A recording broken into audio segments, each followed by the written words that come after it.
واخيرا لقينا بعد هذا السيد بعدا غادي يرد على هؤلاء القوم، على هؤلاء هاد اليامات اللي داروا هاد الحاله هذه. ما معنى لا اكراه في الدين؟ كل واحد حر في المعتقد ديالو. ها اللي جار بقرا، ها اللي كيبوسوا لي رجليه، ها اللي كيبوسوا لي يديه، ها اللي قال لي ما انا منزول من السماء. المغرب ديالنا كانه ما بقاوش فيه العلماء ولا شي فقهاء سلا وقيل راه داك الفايد داك العشاب كنا كنقولوا لا ما عندوش الحق واقيل راه عنده الحق. فين هما الفقهاء؟ فين هما العلماء؟ الشباليه انا صافي تقاداو صمون بكمون الا السيد مسكين الله يجازيه بخير. بعدا قبل ما نخليكم تشاهدوا الرد ديال هذا السيد شنو غادي يقول في هؤلاء القوم الشهاده اللي شنا هاد الايامات، تخرجوا خليكم تشاهدوا هاد اللقطات. شوف هذا كيفاش كيفسر القران. ثروته تجاوزت الحدود، سيارات فاخره، قصور، رحلات حول العالم، ويدعي انه حفيد الرسول. في الدين ربي يقول لا اكراه في الدين، هذه آية قرآنية. لا إكراه، ما معنى لا إكراه في الدين؟ كل واحد حر في المعتقد ديالو. لا إله إلا الله يا ولي الله. أنا شيخ وعندي ما يزيد على 2,000,000 من هاد القوم اللي كياخذوا العلم من هؤلاء، شوف قال لك سيدي هذاك اللي كيغني الاوتار راه دين. 2,000,000 من الأتباع ولا تستطيع أن تؤثر عليهم.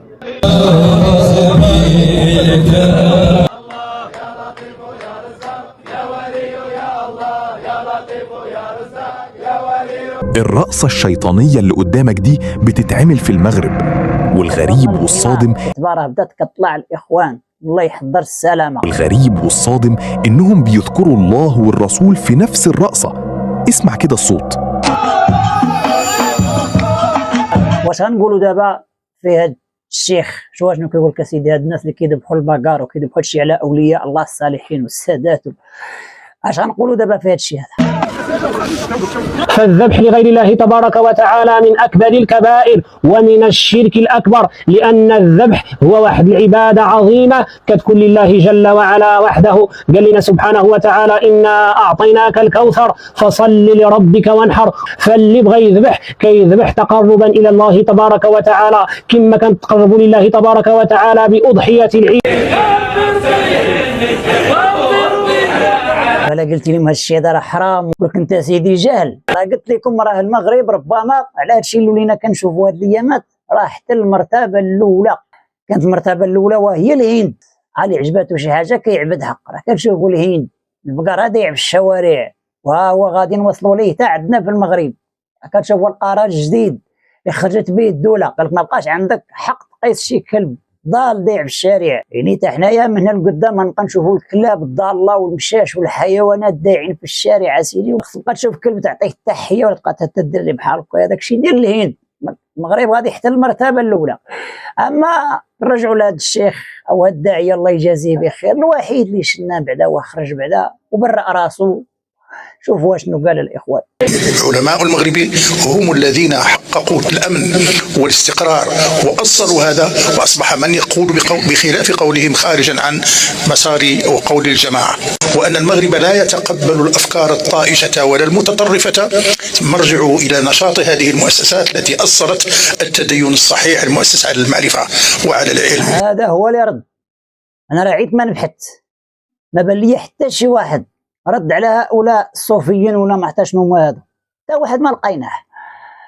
كتشوفوا راه الروينه كارثه ولينا كنشوفوها عباد الله، ولا حاسب ولا رقيب. وهذا الشيء هذا هو علاش كتقلب ربما الدوله. يعني خادوا التفسير ديال هذاك الاول اللي شاهدته لا اكراه في الدين.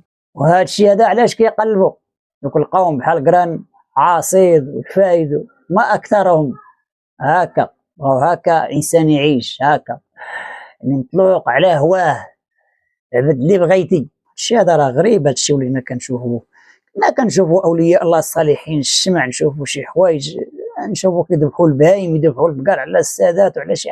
ولكن فاش بنادم ولا كيهبط عند بنادم كيبوس ليه رجليه يبوس ليه يديه. حنا كنشوفوا الملك هو اللي كيبوسوا ليه يديه. تا ولينا كنشوفوا قال لك سيدي هذا راه شنو واش كيشوفوه دابا؟ واش والي ولا هو عاطيهم اسيدي رجليه ويديه بوس ولا يديه اسيدي حاس براسو تا هو. هكا الناس اللي كتخاف الله الناس اللي كتخاف الله راه ما تخليكش تقرب ليها. الناس اللي كتخاف الله اولياء الله الصالحين راه ماشي هما هادو، راه ما يخليكش تقرب ليه ولا تبوس ليه يديه ولا تبوس ليه رجليه، راه ما يمكنش. وعرفتي شكون هما بعدا اولياء الله الصالحين؟ راه ماشي هما دوك اللي علم يعني الاضرحه ولا اللي بان علم المحالات ولا بان علم بيوت ولا كيمشيو يتزاروا، لا لا. شنو هما اولياء الله الصالحين؟ راك انت اللي كتشاهد دابا الفيديو تكون من اولياء الله الصالحين. اولياء الله الصالحين وهما خصك تعبد الله، تعبدو كانك تراه، راه ماشي هما اولياء الله الصالحين هادو راه شياطين ولا شنو هما هاد القوم هادو. ما يديرش حتى واحد الخير الاخوان. السلام عليكم ورحمه الله.